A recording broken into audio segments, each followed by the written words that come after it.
የዚህ የባህር በር ደህንነት ማስከበሩን ሂደት ለዓለም አቀፍ ማህበረሰብ ሲሉ የግድ ሊያስከብሩና ሊያስጠብቁ ይገባል። هل هذه الدول قادرة؟ ነገር ግን እነዚህ ሀገሮች ይችላሉ ይለዋል። አዎ قادرة وأكثر من قادرة. ከመቻልም በላይ الصوماليين إذا كان عندهم شاطئ طوله 3300 كيلومتر، الصوماليين هم القادرين يحموا هذا المنبر الغذائي. ለምሳሌ ሶማሌዎች 3300 ኪሎ ሜትር የሚያህል የባህር ጠለል አላቸው ወይም የባህር ዳርቻ አላቸው። ይህንን ዳርቻ የማስከበር ግዴታቸው በእነሱ ላይ ነው። قواعد أجنبية أو قوة أجنبية تجي عشان تحمل شواطئ الصومال. ስለዚህ በፍጹም በሶማሌ ላይ በሶማሌ የባህር ዳርቻ ላይ የዓለም አቀፍ ሌላ ማህበረሰብ የነሱን ደህንነት እንዲያስከብርላቸው ሊመጣ ይገባል። ታዬ ሶማሌ 3300 ኪሎ ሜትር ሲያስከብሩ ማለት ነው። ያቺ የቤተ መንግስቱን ማስከበር አቀቶት ሰውየው ከኢትዮጵያ፣ ከዩጋንዳ፣ ከኤርትራ፣ ከግብጽ ከመሳሰሉት የተውጣጡ የሆኑ ወታደሮች ካልጠበቁኝ እየተባለ በአሁኑ ሰዓት ቢወራበት ሰዓት ላይ 3300 ኪሎ ሜትርን የባህር በር ሶማሌ ብቻዋን ማስከበር አለባት ይላል። ቱርክ መግባት የለባትም ወላ አሜሪካ ወላ ማንም መምጣት የለባትም ማለት لا تقدر تحمل شواطئها. اليمن تقدر تحمل شواطئها. እንደዛው ኤርትራም እራሷ ይላል። so why you call Egypt? so ጥያቄው ኢጅፕትን ለምን ትጠራለህ ነው። አንተ ኢጅፕት ላይ ሄዱ ያው እነሱ የሚያወሩት ኢጅፕት ጋር ሄደው አብረን እንትን እንድንጠብቅ ነው እየተባለ ነው። ስለዚህ ኤርትራም እራሷ ትችላለች፣ የመንም እራሷ ትችላለች፣ ሁሉም ራሱን ይችላል። ጅቡቲ تحمل شواطئها.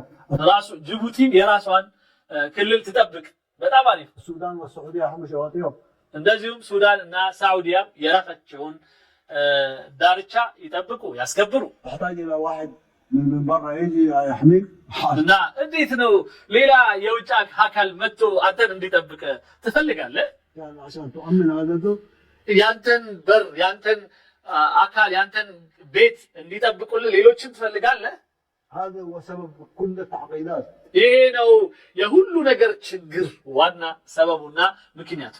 بدائل وبدائل وبدائل ሁሌ ለውጥ ተለዋጭ የራስን ኃይል በሌላ ተለዋጭ እያረክ ነው የአካባቢው ላይ ችግር እየፈታች። تكون الفرص للدول المعنية دول بالإنابة تكون موجودة لتمرير مصالحها الخاصة على ምክንያቱም ሌሎች በአንተ ምትክ ገብተው አንተን ለማስከበር በሚል ሰበብ ገብተው የራሳቸውን ስትራቴጂ የራሳቸውን ጥቅምና ፍላጎት ነው ለማስከበር የሚሮጡት።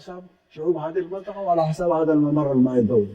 ነገር ግን ይህ የነሱ የማስከበር ስራ ግን የሚሆነው በአንተ ላይና በህዝቦች ላይ የሆነ ነገር አስከፍሎ በሚያልፍ የሆነ ሂሳብ ነው የሚሆነው። هل تطمئن إريتريا لتعدد القواعد العسكرية في هذه المنطقة؟ ما في قواعد.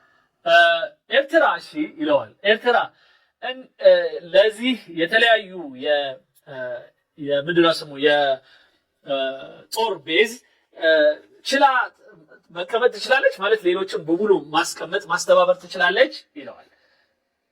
عسكرية مطلوبة في هذه المنطقة. من يسمح لقواعد عسكرية هو يطلب سبب ومشاكل لشعوب هذه المنطقة. በኤርትራ ምንም አይነት እዚህ ጋር ትላንትና እናንተ ሁላችንም የሰማነው ምን የሚባል ቦታ ነው ያለው? ኑራ የሚባል ቦታ ደሴት ላይ የግብጽ የወታደር ቤዝ አለ። ያ የወታደር ቤዝ የተለያዩ ወታደሮችን እያስቀመጠ እስከ 20,000 ወታደሮች ሊደርስ እንደሚችል ትላንትና የግብፁ ቴሌቪዥን ነግሮናል። ኢሳያስ አፈወርቂ ምን ይላሉ? በፍጹም ኤርትራ ውስጥ ምንም አይነት የጦር ቤዝ ያለው አንድም ኃይል የለም ይላል። ምን ይመስላችኋል? የቢያንስ የእስራኤል ራሱ እስራኤል የዳህላክ አካባቢ ላይ ቦታ እንዳላት ተናግራለች። ሌሎችም እና ለማንኛውም ኢሳያስ አፈወርቂ ምንም አይነት የጦር ቤዝ በእኛ ኤርትራ የለም፣ እኛም ሆነ ሌሎቹ የጦር ቤዝ በቦታቸው ላይ የሌላን ጦር ቤዝ መፍቀድ ማለት አካባቢው ላይ ችግር እንዲመጣ መፍቀድ ማለት ነው ይላል። الممر المائي الدولي ما في حالة ما في دولة تحتاج إلى تدخل أي قوة من خارج هذه المنطقة لتأمين هذا الممر المائي الدولي. ስለዚህ በእኔ እምነት ይላሉ እሳቸው ማንም አይነት እዚያ አካባቢ ያሉ ሀገሮች ጅቡቲም የመንም ሳውዲም ሌሎችም ቢሆኑ ማናቸውም የዓለም አቀፍ ሌሎች ማህበረሰቦች መጥተው የነሱን ደህንነት እንዲያስከብሩላቸው የጦር ቤዝ ማምጣት መፍቀድ የለባቸውም። በቃ ወንድ سيد الرئيس الغريب او الملفت في موقع اريتريا هو ما يحيط بها انت تجاور اثيوبيا ግን እኮ ይላቸዋል የኤርትራ ጉዳይ ትንሽ የሚያስፈራ አይደለም። ምክንያቱም እናንተ ማለት ኢትዮጵያ የምትባል ጎረቤት አለባችሁ ነው ሰው وانت تجاور السودان እንደዚሁም ሱዳን ጎረቤት አለች። اطلب بما يدور داخل السودان عفوا الصومال በተለይ ሱዳን ላይ ደግሞ እየተደረገ ያለውን ነገር ሁላችሁም ታውቃላችሁ።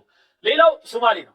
اليمن كيف تدير هذا الموقع ሶማሌ እንደገና የመን መጣቁት ነው። ሶማሌም የመንም እየታመሰ ያሉበትና ብዙ ችግሮች ያሉባቸው ናቸውና ይህንን ሁሉ እንዴት አድርገው ራሳቸውን ማስከበር ይችላሉ ማስጠበቅ ይችላሉ ይባላል። في الموضوع القناعة ما عندك مشكلة في الموقع.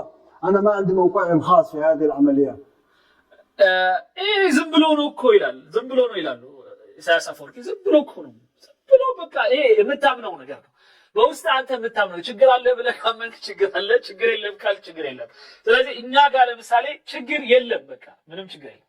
مياه إريتريا وشواطئها وأجواءها هي مسؤولية الدولة السيادية في إريتريا. የኤርትራ ሰማያዋ የወደብ አካባቢዋ ወይም ደግሞ የባህር በሯ ድንበሯ በሙሉ የራሷ የኤርትራ ሀገር ሉዓላዊነት እና ያንን ሉዓላዊነት የማስከበር ግዴታ ደግሞ የኤርትራ ብቻና ብቻ ነው። في الصومال نفس الشيء، في السودان نفس الشيء. በሶማሌም እንደዛው ነው፣ በሱዳንም እንደዛው። لكن في نهاية المطاف التكامل والتعاون هو اللي يقوي هذا الدور لكل بلد كبير صغير ما مهم. ነገር ግን በኋላ ላይ ምናልባት መተባበር አብሮ መስራት የመሳሰሉት ነገሮች ሊኖሩ ይችላል። هل رؤية مصر تتطابق في هذا الشأن مع رؤية 100% 200% أقول لك في هذا الموضوع. እሺ ይሄ ከሆነ የግብፅ እይታ ከኤርትራ ጋራ በጣም ይስማማል ማለት ነው። እንደዚህ ማሰቧ እንደዚህ ነው የምታስበውና ለማለት ነው። አዎ 200% 100% ካለ እንደውም 200% ጨምረበት 200% የግብፅ እሳቤ ከኤርትራ ጋር አንድ አይነት ነው።